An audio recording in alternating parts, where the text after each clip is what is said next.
Right, so I don't usually post a video in the week, but I thought I'd just give you a bit of an update as to how this lawn is looking now that it's been just over 2 weeks since we actually did the overseeding, 2 weeks and 2 days to be precise. And I think you can probably tell from the shot now, it's not looking too bad. If you just get you up close and have a little look at, you know, how everything's kind of looking. So you can see there's a nice consistent colour across the space. These lines, by the way, I haven't been on and cut the lawn. That's from the actual, what do you call it, the drop spreader, because it has had one application of fertiliser. But, you know, the sward is looking pretty thick. It's what you'd sort of expect. In terms of fertiliser, it's had one application of the A1 Lawn Spring Summer fertiliser. It's quite high in nitrogen, hence why it's had a bit of a booster growth at the moment.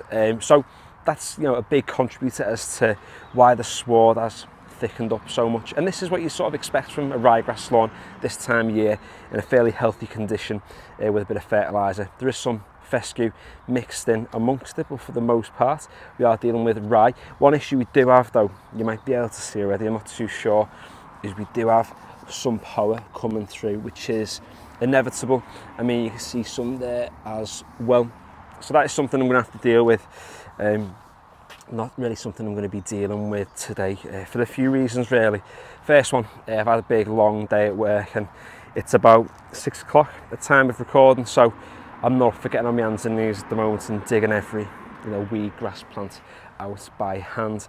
And I think that might be a job for the weekend possibly. So all I'm going to do today, I'm going to give it a quick cut, stripe it up, get it looking nice, and I'll give you a little gander as well at what the back lawn's looking like, because it's been a few days on since, you know, we put the fertiliser down and it's really starting to come into its own now. I'm not sure if I just said as well, fertiliser went down on Friday. It is Tuesday at time of recording, so it's had a little bit of time to do its thing in the soil. I've not watered it, I've had a little bit of rain, that's sort of done its own little thing. But yeah, let's go and get the hater. Let's give this lawn a cut. If anyone is curious, I've got the hater on the third highest setting on this, around about 30 mil or so, give or take.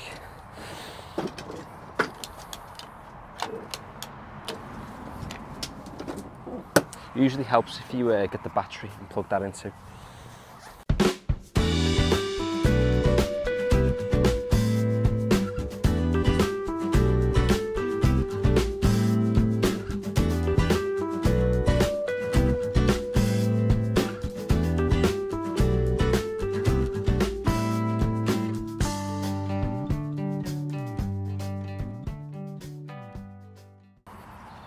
So there we go. It's not looking too bad, to be honest. You know, 2 weeks after the renovation. And I know what some people are going to say. I can sense the comments already.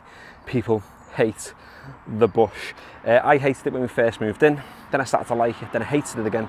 And I'm on the fence a little bit now. But we're not going to remove it anytime soon, because it means digging up the actual cable that plugs this light in. I don't fancy blowing myself up, and I can't be bothered getting in touch with the electrician at the moment. So for now, the bush stays where it is. But yeah, looking pretty nice. The stripes are looking decent. The sward's nice and thick. That is what you'd expect of a ryegrass lawn, kind of this time. Like I said, it's been fertilised. It's in a fairly healthy condition. Any lawn's going to look decent at this time of year, really, if you've only done some light work to it. But like I said, the power is still there. Someone might ask as well, I've got a feeling, about when you should sort of fertilise a new lawn like this. Not a new lawn, sorry, like a lawn that you've overseeded.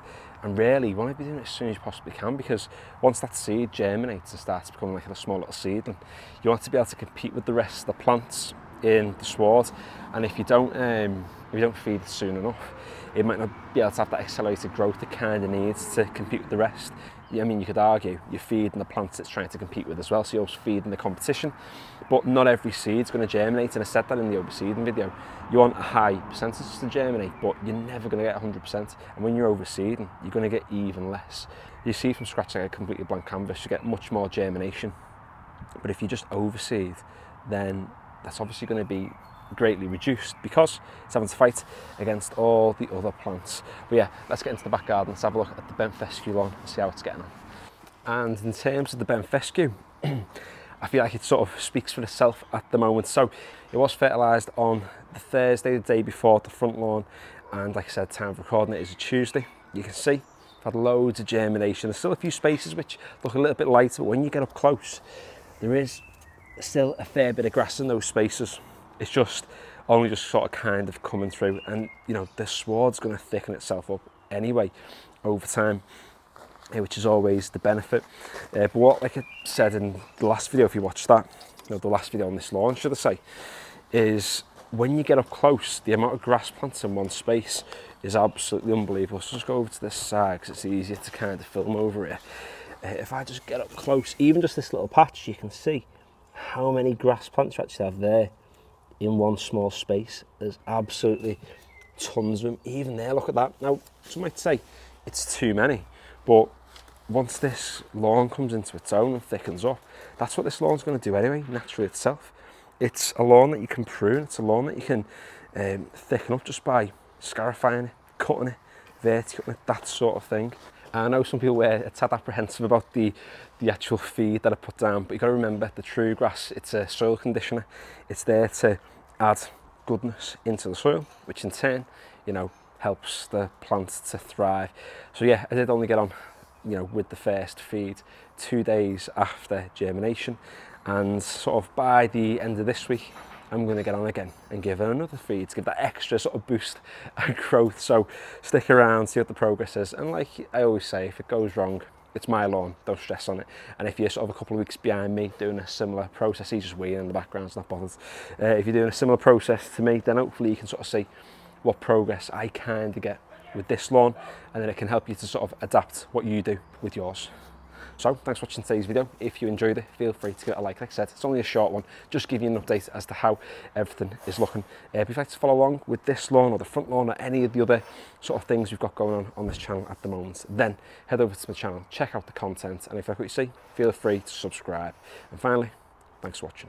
I just want to say one thing as well. This isn't merchandise. This was a birthday present, and that's the sort of stuff you get when you turn 29, is a t-shirt with your YouTube channel on it. So yeah, it's not merchandise. Don't worry, I'm not going to be selling you a million and one things. I'm not here to sell anything on this channel. I'm here to document, to show, and to one day possibly educate. So yeah, cheers for watching. Nice one.